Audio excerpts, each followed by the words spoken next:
안녕하세요, 티어원입니다. 오늘은 금알못 분들을 위한 금형 정보를 알려드리는 영상 두 번째, 금형비를 절감하는 방법을 가지고 찾아왔습니다.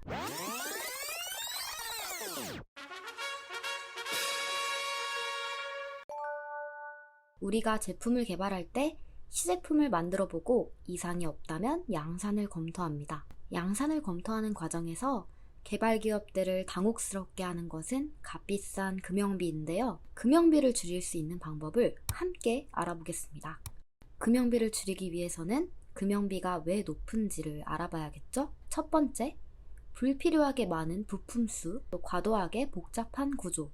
예비 창업기업, 초기 창업기업의 경우 제품의 완성도를 위해서 설계를 아주 디테일하고 완벽하게 하는 경우가 있습니다. 제품의 성능과 소비자의 편의성을 고려하여 미리 완벽하게 설계를 하는 것이죠. 이러한 경우에 부품 수가 많아지거나 구조가 복잡해진다는 단점이 있습니다. 부품 수가 많고 구조가 복잡하다면 당연히 금형의 벌수가 늘어나거나 각 제품당 금형 비용이 상승하기 마련입니다. 제품의 성능과 소비자의 편의성을 유지하면서도 단순한 구조의 제품을 만들어야 양산성이 좋은 제품을 개발할 수 있습니다. 두 번째, 생산 수량의 과대 예측. 생산 수량이 많으면 금형을 오래 사용할 수 있도록 내구성이 좋은 강중을 사용하거나 금형에 열 처리를 해서 내구성을 향상시켜야 합니다. 금속이 강해질수록 재료비가 상승하고 가공 시간이 길어져 가공 비용이 상승할 수도 있습니다. 따라서 생산 수량을 너무 과대하게 예측하는 것은 전혀 도움이 되지 않습니다. 세 번째, 제품의 크기. 제품이 커지면 당연히 금형비가 높게 형성이 됩니다.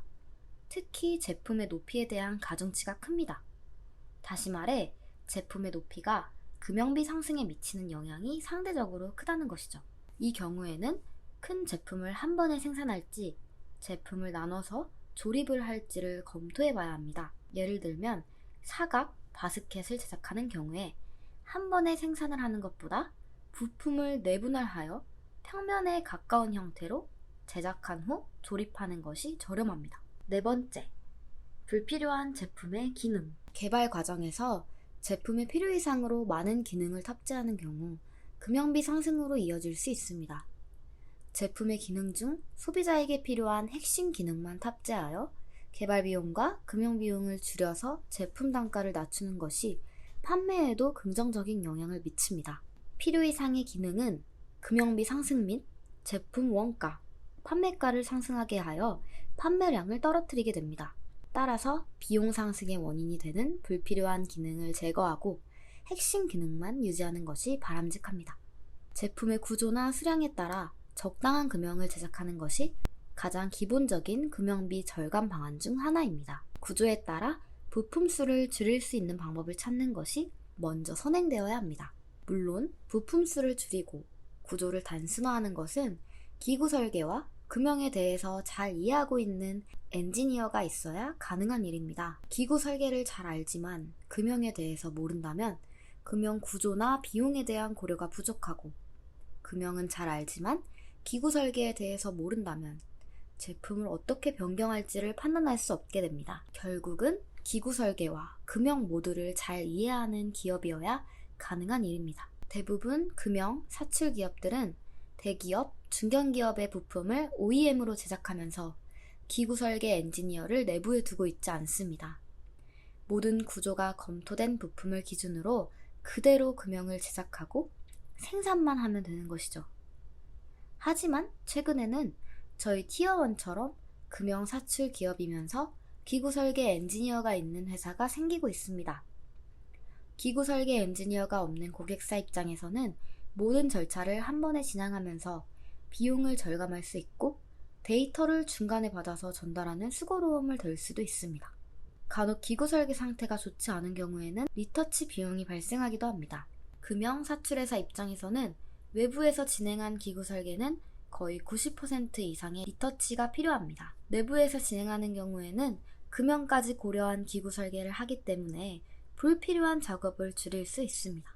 다음은 패밀리 금형이나 QDM을 활용하는 방안입니다. 두 가지 방식 모두 양산 금형보다 가격이 낮은 것이 장점입니다. 패밀리 금형은 한 금형 안에 2개 이상의 다른 형상의 제품이 들어가 있는 것을 말합니다.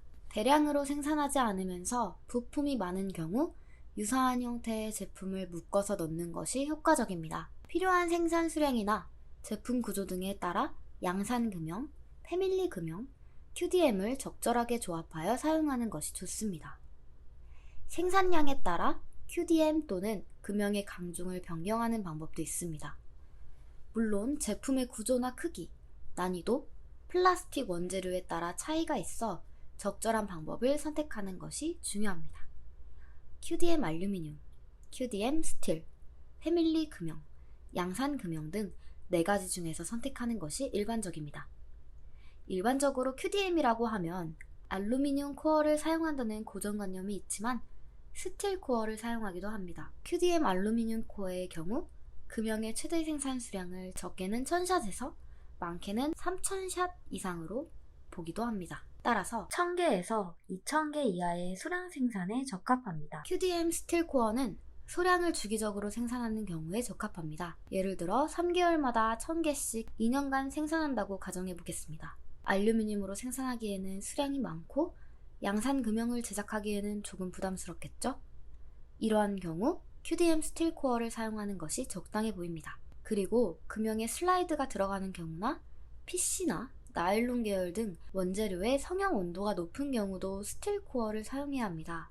실제로 냉각 없이 알루미늄 코어로 PC 제품을 생산하는 경우 50개에서 100개 정도 생산하면 제품이 금형으로부터 이형이 잘 되지 않아 어려움을 겪습니다. 다양한 부품을 소량으로 생산할 때는 패밀리 금형이 적합하고 대량 생산에는 양산 금형을 제작해야 합니다. 다만 QDM에도 단점이 있습니다. 일반적인 QDM의 경우에는 금형의 온도 조절이 어렵고 제품에 최적화된 몰드 베이스가 아닙니다. 따라서 어려운 구조를 구현하기가 어렵고 품질이 다소 떨어진다는 단점이 있습니다. 또한 제품의 생산처를 바꾸고자 하는 경우에는 몰드 베이스가 없기 때문에 어려움을 겪습니다. 더불어 비용 측면에서 단점이 있습니다. 일반적으로 금형비와 사출비는 반비례합니다. 금형비가 적게 투입된 만큼 양산 금형보다는 사출비가 높아집니다. 초기 투입 비용이 부담되거나 생산량이 5000개에서 10,000개가 넘어가는 경우라면 양산 금형이 총 비용에 적게 투입될 수 있습니다. 금형비를 제작할 때 가능하면 제거해야 할 것이 언더컷입니다. 지난 영상에서 언더컷에 대해서 살짝 설명을 드렸었는데요. 언더컷은 추후에 별도 영상으로 더 자세하게 설명드리겠습니다. 언더컷을 최대한 없애는 방식으로 기구 설계를 해야 한다는 것만 참고해 주시기 바랍니다. 오늘은 금형비를 절감하는 방법에 대해서 알아봤습니다. 금형비를 절감하기 위해서는 기구 설계, 금형 엔지니어와의 협업이 중요합니다. 제품과 금형을 모두 충분히 이해해야만 가능한 일입니다. 내부에 기구 설계 엔지니어가 없을수록 기구 설계 금형을 한 번에 진행할 수 있는 기업과 코워크하는 것이 중요합니다. 오늘 영상은 여기까지고요. 도움이 되셨으면 좋겠습니다. 좋아요, 구독 부탁드리겠습니다.